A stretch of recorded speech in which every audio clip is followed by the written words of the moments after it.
देखो अच्छा, जो स्पाइरल बाइंडिंग करते हैं उसको स्पाइरल बाइंडिंग बोलते हैं, वो गलत होता है। स्पाइरल बाइंडिंग नहीं होती, वो हेलिकल बाइंडिंग होती है। ये जो शेप होती है, जो बाइंडिंग करते हैं, ये हेलिकल शेप होती है। सर लेकिन वो वर्ड स्प्रिंग और स्पाइरल हुआ है ना थोड़ा। मैं बताता हूँ, अच्छा स्पाइरल शेप ही अलग होती है, स्पाइरल 2D फिगर होती है ऐसी। मॉर्टिन मिलती है ना, मॉर्टिन, कछुआ छाप। सर वो भी तो 3D होती है। ऑल, अरे बच्चे ऑल आउट है ये, चलो ये सर शेप उसकी 2D है। थिकनेस तो होती है सर। अरे बच्चे वो थिकनेस नेग्लिजिबल मान लो, चलो ये जो मैंने ड्रॉ किया ये तो समझ में आ रहा है आपको अब। Yes jalebi, sir. जलेबी की थिकनेस यस मत सर। मानो, ये स्पाइरल होता है। सिग्निफिकेंट थिकनेस कहाँ है बच्चे, इस हिसाब से मोशन थोड़ी हो रहा है उसका, उसके अंदर आप थिकनेस ले रहे हो। चलो मान लो हम कहते हैं पॉइंट साइज पार्टिकल ऐसे घूम रहा है, ऐसे ऐसे पाथ में घूम रहा है, तो स्पाइरल पाथ हुआ ना उसका, समझे? ये स्पाइरल कहलाता है। चलो अच्छा आगे बढ़ते हैं। साइक्लोट्रॉन बच्चों सिलेबस से हट गया है, नहीं पढ़ा रहे हम इसको, ये एंट्रेंस में भी नहीं आएगा, आपके किसी काम का नहीं है फिलहाल, हट जो चुका। कोर्स कट गया है वो एंट्रेंस में भी नहीं आएगा। नहीं बच्चे ऐसा नहीं है, मुझे पढ़ाना पड़ेगा। जो कुछ कट गया और एंट्रेंस में आएगा, आए इस साल ना आए तो अगले साल तो आ ही जाएगा। देखो एक चीज ध्यान से समझना, मैं वो हर चीज पढ़ाऊंगा जो एंट्रेंस में इस साल या अगले साल आए। इस साल ना भी आए तो अगले साल आएगा, वो मैं पढ़ाऊंगा। और वो टॉपिक सर नहीं पढ़ाऊंगा जो एंट्रेंस में भी ना आए, कभी ना आए। बोलो। सर इस जनवरी में हमारा एंट्रेंस एग्जाम होगा। यार पता नहीं क्या होगा, मैं कुछ कह नहीं सकता बच्चे, अभी तो कोई कुछ नहीं कह सकता है। खैर इतना कुछ कह सकते हैं कि बच्चे स्थिति दिल्ली में तो थोड़ी नॉर्मल हो रही है, ऐसा कह रहे हैं लोग। पता नहीं अपने लक्ष्मण नगर में तो नॉर्मल हो रहा है, फिर भी पहले जो हालात हो गए थे वो तो बहुत ही बुरे हो गए थे एकदम से। अब पता नहीं बच्चों, मैं कुछ कह नहीं सकता यार। खैर मुझे ऐसा लगता है, उस हिसाब से तैयारी करनी पड़ेगी ना। खैर मुझे ऐसा लगता है कि कुछ टाइम बाद धीरे धीरे अब बढ़ बढ़ा के कम हो ही जाएगा। मतलब अभी जैसे अभी तो बढ़ता ही जाएगा, ये 2-4 महीने तक, उसके बाद ही कम हो जाएगा एकदम से। तैयारी तो करो बच्चे, तैयारी ऐसा छोड़ो नहीं, क्योंकि सेशन खत्म नहीं होने वाला है। ध्यान रखना, इंजीनियर डॉक्टर्स तो निकलने ही निकलने हैं। अभी सुप्रीम कोर्ट रोक लेगा, कुछ टाइम रोक लेगा, कितना रोक लेगा, ये सब चलना ही है बस। और सब कुछ खुलना ही है धीरे धीरे करके, इतना आप सोचो ही नहीं, नहीं खुलेगा। कुछ टाइम आ ही जाएगा जब खुलना पड़ेगा। जितने तो कोरोना केसेस ही हो जाएंगे ज़्यादातर लोग को, तो वैसे ही हार्ड इम्यूनिटी हो जाएगी। चलो अच्छा आगे बढ़ते हैं, आगे बढ़ जाते हैं। तो देखो अच्छा, अब हमारा नेक्स्ट टॉपिक है, उसका नाम है magnetic force on a current carrying conductor. Magnetic force on a current carrying conductor. Tushar बच्चे इसका मतलब बताओ, इसका क्या मतलब है? Magnetic force on a current carrying conductor का क्या मतलब है?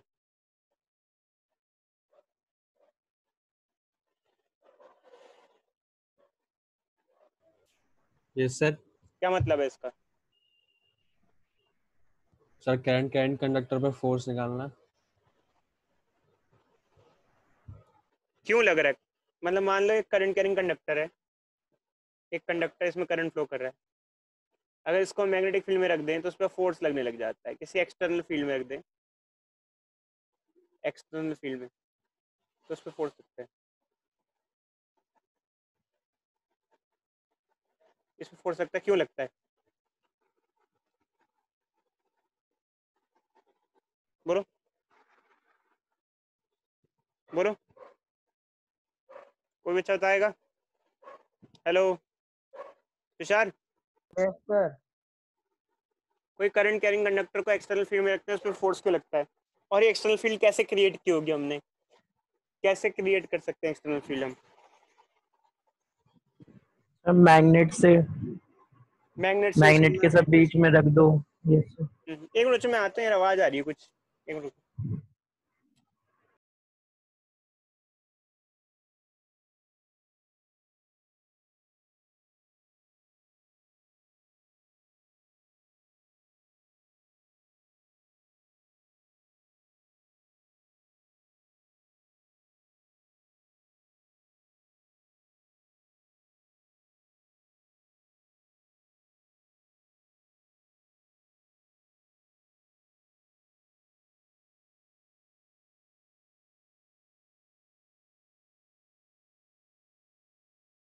हाँ बच्चों, मैग्नेट ले रहे हैं हम लोग, तो मैग्नेट रख दें, चाहे नेचुरल मैग्नेट रख दें चाहे सोलेनोइड रख दें, मैग्नेटिक फील्ड प्रोड्यूस कर सकते हैं। उसमें वायर को रखा हमने, तो उसमें फोर्स क्यों लगने लग गया?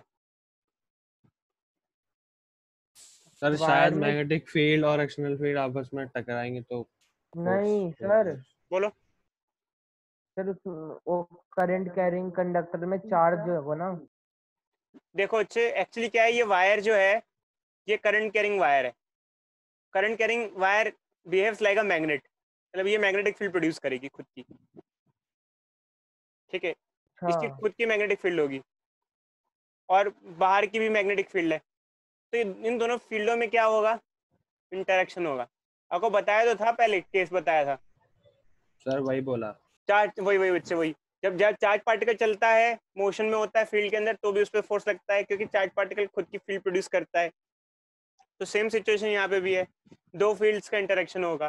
तो यहाँ पर फोर्स कितना लगेगा वायर पे, इसका एक छोटा सा फॉर्मूला में डिराइव करना होता है। इसका एक छोटा सा फॉर्मूला डिराइव करना होता है। अगर हमें फॉर्मूला डिराइव करना होता है, क्या हो गया यार, एक मिनट, हाँ। तो इसका हमें छोटा सा फॉर्मूला डिराइव करना होता है कि what will be the amount of force acting on charge particle. Charge particle पे कितना फोर्स लगेगा अगर चार्ज पार्टिकल मैग्नेटिक फील्ड में रखा है तो इसके लिए हम क्या करते हैं बच्चों, एक छोटा सा एलिमेंट मान लेते हैं। फिगर दिख रही है आप लोगों को? Hello hello. दिख रही है सर। एक छोटा सा एलिमेंट मान लेते हैं, डीएल लेंथ का एलिमेंट, डीएल लेंथ का एलिमेंट मान लेते हैं, ठीक है। तो हम ये निकालते हैं, सबसे पहले इस पे मान लो फोर्स लगेगा डीएफ, क्योंकि स्मॉल एलिमेंट है तो फोर्स भी क्या होगा, स्मॉल स्मॉल होगा, फोर्स ऑन एलिमेंट। छोटा एलिमेंट है तो फोर्स भी छोटा सा होगा। तो जो डीएफ होगा वो क्या होगा, ये निकालना है। तो देखो अच्छे, एक्चुअली क्या होगा, DF is equal to D Q V P sine theta. अब ये फॉर्मूला कैसे आया? हमने एक फॉर्मूला पढ़ा था बच्चों, F is equal to Q V B sine theta. वो क्या फॉर्मूला था? अगर कोई चार्ज हो, उसकी वेलोसिटी वी हो, बी मैग्नेटिक फील्ड में चल रहा हो, और तो उस पर फोर्स लगता है Q V B sine theta. अब यहाँ पर चार्ज नहीं है, बट एक्चुअली वायर है, बट वायर के अंदर तो चार्ज होगा ना, क्योंकि वायर बेसिकली वायर के अंदर इलेक्ट्रॉन्स चार्ज चल रहा है। तो हमने वही फॉर्मूला लगाया, Q V B sine theta, Q V B sine theta. अब ये डी क्यू क्या है? स्मॉल चार्ज, क्योंकि स्मॉल एलिमेंट लिया है तो चार्ज भी क्या होगा, स्मॉल होगा, small charge on small element of wire. तो the amount of force will be, यहाँ से क्या हो जाएगा, D F is equal to D Q V B sine theta. इसमें एक चीज खास है, जो वेलोसिटी है उसके नीचे हम लोग एक सबस्क्रिप्ट जोड़ देंगे डी, क्यों, और इसको बोलेंगे ड्रिफ्ट वेलोसिटी। कोई अच्छा बताएगा ऐसा क्यों किया हमने? बोलो बोलो बोलो, कोई बच्चा। सर सर एक्सटर्नल फील्ड में रखिए तो ड्रिफ्ट वेलोसिटी एक्सपीरियंस होगी ना। देखो अच्छे, वायर में जिस स्पीड से इलेक्ट्रॉन चलते हैं, क्योंकि वायर करंट कैरिंग वायर में, देखो वायर फील्ड में प्लेस है, वायर में इलेक्ट्रॉन जा रहे हैं, चार्ज जा रहा है, वायर में जिस स्पीड से चार्ज आता है उसको ड्रिफ्ट स्पीड कहते हैं। तो यहाँ जो स्पीड लेनी है वो ड्रिफ्ट स्पीड लेनी है, जिस स्पीड से चार्ज पार्टिकल वायर में ट्रेवल करता है। अब हमारा काम है सबसे पहले डी क्यू निकालना। डी क्यू क्या है भाई, इस लेंथ में कितना चार्ज है, इस छोटी सी लेंथ में, डीएल लेंथ में कितना चार्ज है। तो इसके लिए हमें एक तरीका अपनाना पड़ता है बच्चों। एक टर्म हम लोग यूज करते हैं, स्मॉल एन। स्मॉल एन होता है number of free electrons per unit volume, number of free electron per unit volume, per unit volume. इसका मतलब क्या होता है, गिवन वॉल्यूम में कितने फ्री इलेक्ट्रॉन्स है, उसे नंबर ऑफ फ्री इलेक्ट्रॉन। ये अलग अलग मटेरियल के लिए अलग अलग होता है। सिल्वर के अंदर फ्री इलेक्ट्रॉन्स की संख्या काफ़ी ज़्यादा होती है, मेटल्स के अंदर नंबर ऑफ फ्री इलेक्ट्रॉन बहुत ज़्यादा होते हैं। अगर आपको टोटल चार्ज मालूम करना है,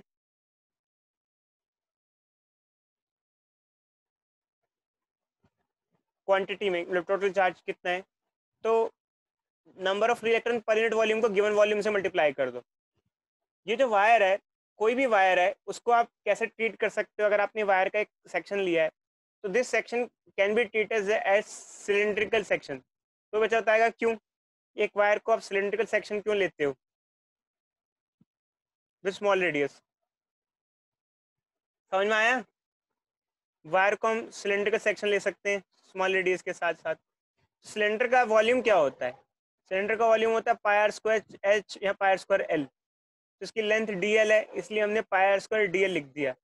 पाई R square cross section area होता है, तो वॉल्यूम क्या हो जाएगा? A into D L. तो इस सिलेंडर की वॉल्यूम ये हो गई। तो अगर हमें टोटल चार्ज निकालना है कि क्वांटिटी मतलब क्वांटिटी वाइज कितना है, तो number of free electron per unit volume को गिवन वॉल्यूम से मल्टीप्लाई कर देंगे तो इतना चार्ज रहेगा। इतना मतलब इतने इतने बेसिकली चार्ज मतलब इतना फ्री इलेक्ट्रॉन्स, इतने टोटल इलेक्ट्रॉन रहेंगे, टोटल इलेक्ट्रॉन्स रहेंगे। फिर अगर टोटल चार्ज चाहिए, अच्छा ये कई बच्चों को समझ में नहीं आता है यार, मैंने आपको एक बार पॉपुलेशन डेंसिटी के बारे में बताया था, कई बार बच्चे समझते नहीं है। देखो हम एक टर्म डिफाइन करते हैं बच्चों, पॉपुलेशन डेंसिटी। पॉपुलेशन डेंसिटी क्या होता है पहले भी बता चुका हूँ आप लोगों को। पॉपुलेशन डेंसिटी क्या होता है? पॉपुलेशन बाय एरिया या टोटल पॉपुलेशन बाय एरिया। मान लो हमें टोटल पॉपुलेशन चाहिए तो हम पॉपुलेशन डेंसिटी को किससे मल्टीप्लाई कर देंगे? एरिया से। सेम सिचुएशन ये है, हमें टोटल इलेक्ट्रॉन चाहिए तो हम नंबर डेंसिटी को, number of free electron per unit volume को नंबर डेंसिटी कहते हैं, इसको वॉल्यूम से मल्टीप्लाई कर देंगे तो इसमें टोटल नंबर ऑफ इलेक्ट्रॉन आ जाएंगे। समझ में आया बच्चों? ये नहीं आया? Hello hello. आगे सर। यस सर, आ गया। इसमें टोटल इलेक्ट्रॉन की संख्या कितनी है उस रीजन में, कितने कितने टोटल इलेक्ट्रॉन्स हैं, और टोटल चार्ज निकालना है तो हर इलेक्ट्रॉन पे ई चार्ज होता है। टोटल चार्ज निकालना है आपको तो हर एक इलेक्ट्रॉन पे ई चार्ज होता है, ई से मल्टीप्लाई कर दो, N E A D L हो जाएगा। ई से मल्टीप्लाई कर दो, हर एक इलेक्ट्रॉन पे ई चार्ज होता है। तो टोटल चार्ज जो है हमारा, जिसको हमने डी क्यू लिख रखा है, तो here D Q will be N E A D L. here the total charge will be equal to N E A D L. ठीक है, अब रही बात इसकी, तो हम ये ऊपर पुट कर देंगे। कहाँ पे पुट कर देंगे?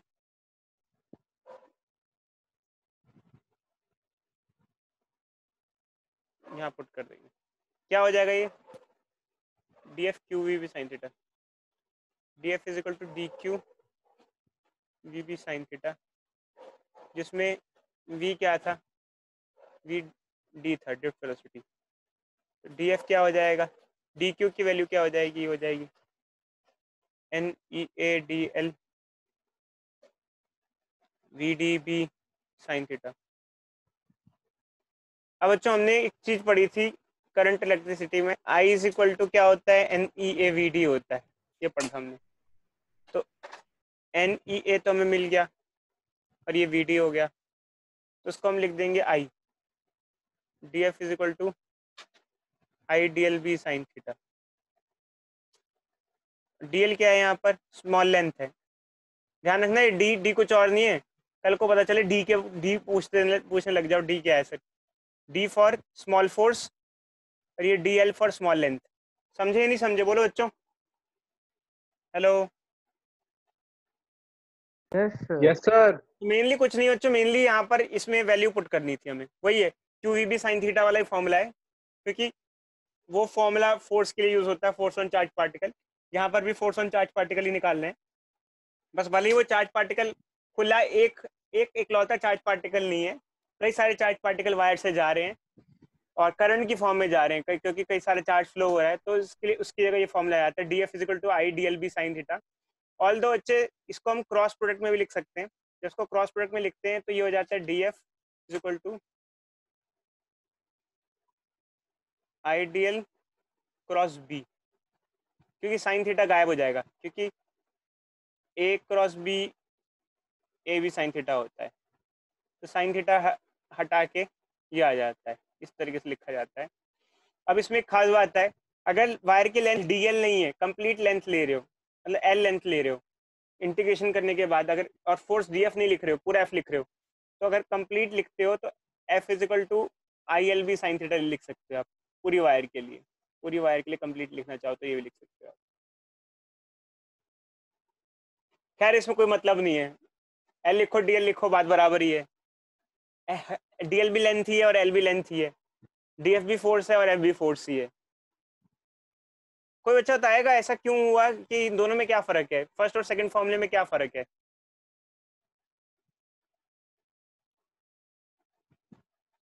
कोई बच्चा बताएगा क्या फर्क है दोनों में, ऐसा क्यों फर्स्ट और सेकंड में क्या फर्क आ रहा है?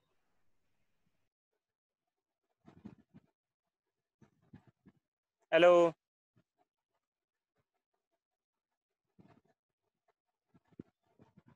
बोलो भाई।